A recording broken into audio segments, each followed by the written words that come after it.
ng Diyos sa pagsasabi ng Kanya at ang kanilang pagkain. Pero alam ko sa napagandang ulitin ng mga araw. Okay, magaling po kami sa gawin ng mga gawain sa tayo. Magaling po namin sa Kristo na sa amin. Salamat po. Magandang buhay, mabuting tao. Magandang buhay din po, mabuting tao. Mahal na kayo.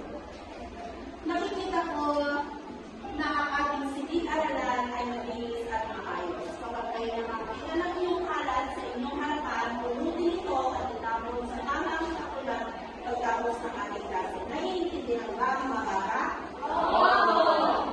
Nais ko lamang malaman nyo na tayong mga alintuntunin na dapat sundin sa ating loob ng silid-aralan. Una na tuntunin, pakibasa nga niya. Magpakinig na mabuti sa talakay. Pangalawa, Jerry. Maupo ng maayos. Pangatlo, Ellie. Dahil sa parang mahal sa kalungan. At panglima, Amy. Magibahagi sa mga gawain. Naiintindihan ba at naliligan natin mga alintuntunin, mga bata? Bago natin simulan ang ating bagong aralin ngayong araw na ito, nais ko lamang malaman kung sino-sino ba ang nagbibad sa ating klase. Pag narinig nyo ang inyong pangalan, isigaw lang ang "Oh!" pag kayo ay nandito sa ating loob ng paaralan. Naiintindihan ba? Cyril? Malia? Leo? Amy? Nagagalak ako at nasisiyahan dahil lahat tayo ay narito ngayong araw. Bago natin simulan ang ating bagong aralin, mayroon akong ipapakita mga imake.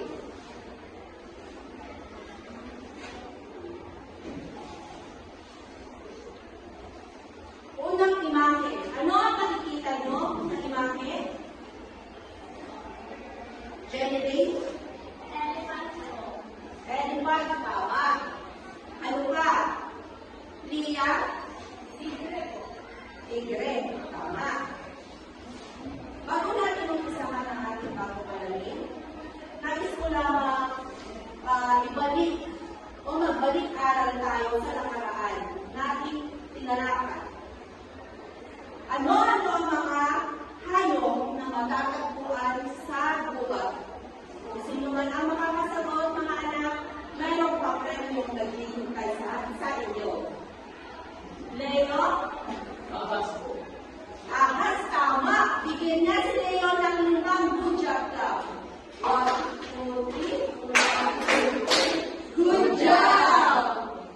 Ito na anak, yung premyo mo. At ano pa ang mga nakikita nyo, mga anak? Jelly? Monkey po. Monkey. Oh, boy. Tama. Ito na pa-premyo mo, anak. Thank you, ma'am. At ano pa ang nakikita nyo tayo? Amy? Ibon, ma'am. Tama. Ibon. Ang galing mo nito, anak. Ito na ang premyo. Ang lahat ng nakikita nyo hayop sa larawan ito ay mga nakatira sa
Lia? Bukid, tama. Sa ating bayang Pagiging, marami ang bukid. Ngayon naman, bumako tayo sa Anyong Tubig.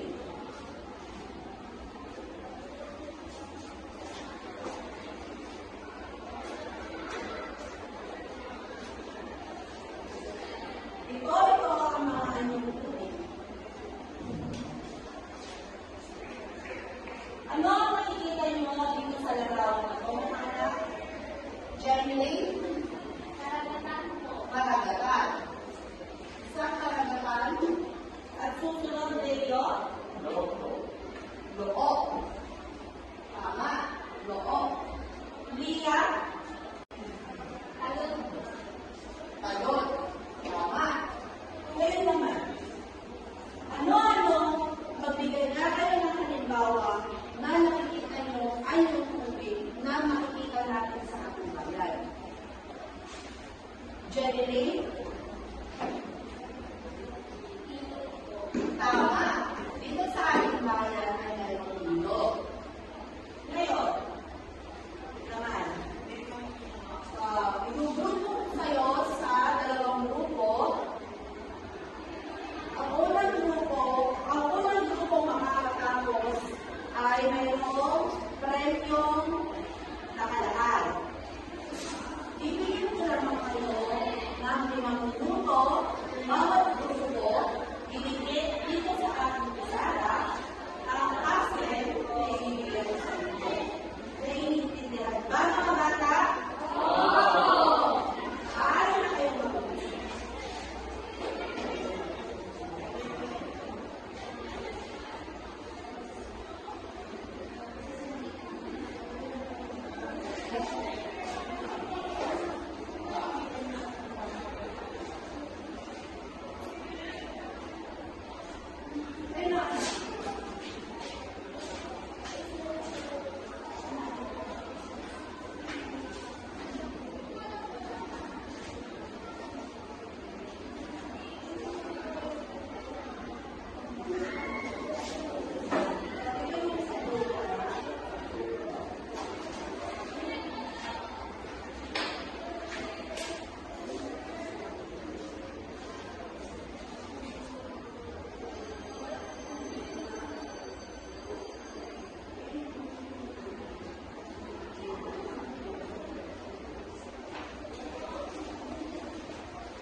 Meron na lamang kayong dalawang grupo.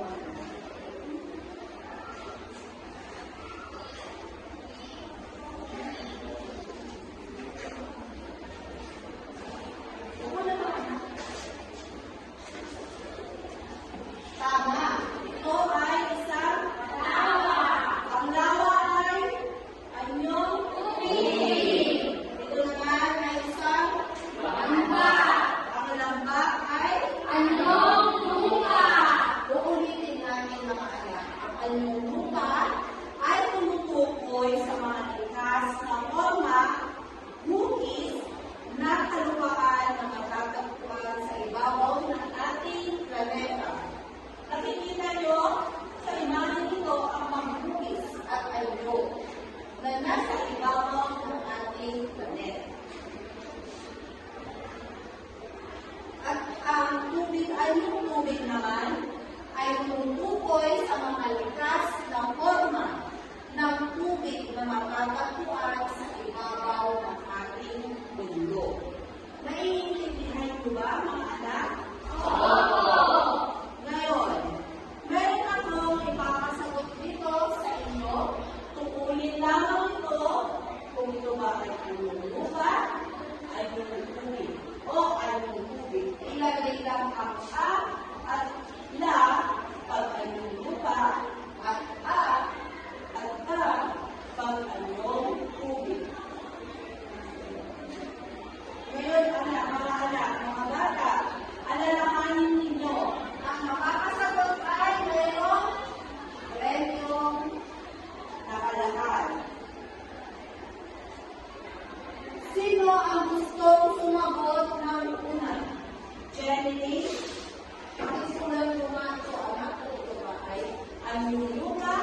o anumang tubig.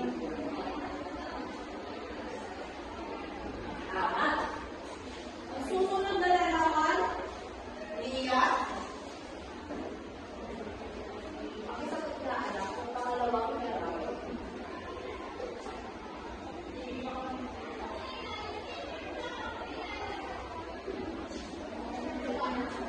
Pangatlong larawan, mga anak, silently.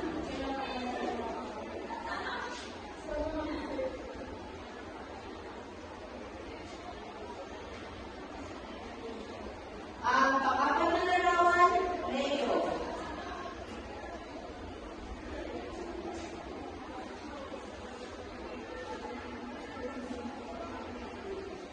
Ang panglimang larawan, Jeremy. Mga anak, pasensyahan niyo na at makakalimutin ang inyong guro. Lahat kayo ay nakasagot, lahat kayo ay napakahusay sa bata. At, Amy,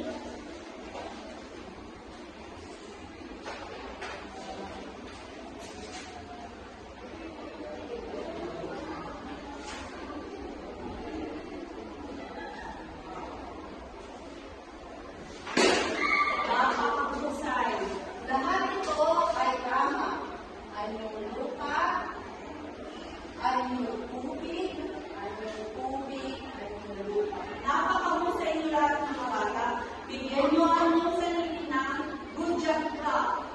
1, 2, 3, 1, 2, 3, good job!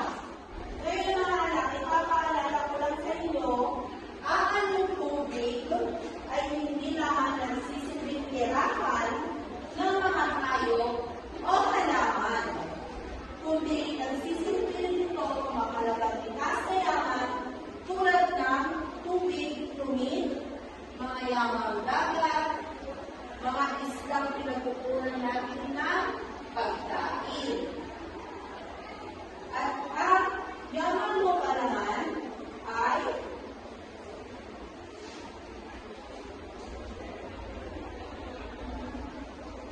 pinagkukunan natin din ng mga pagkain tulad ng mga punong dahon. Ngayon mga bata, para sa ating takdang aralin ngayong araw na ito, alam kong ano ay napagod, kaya magpahinga na lang.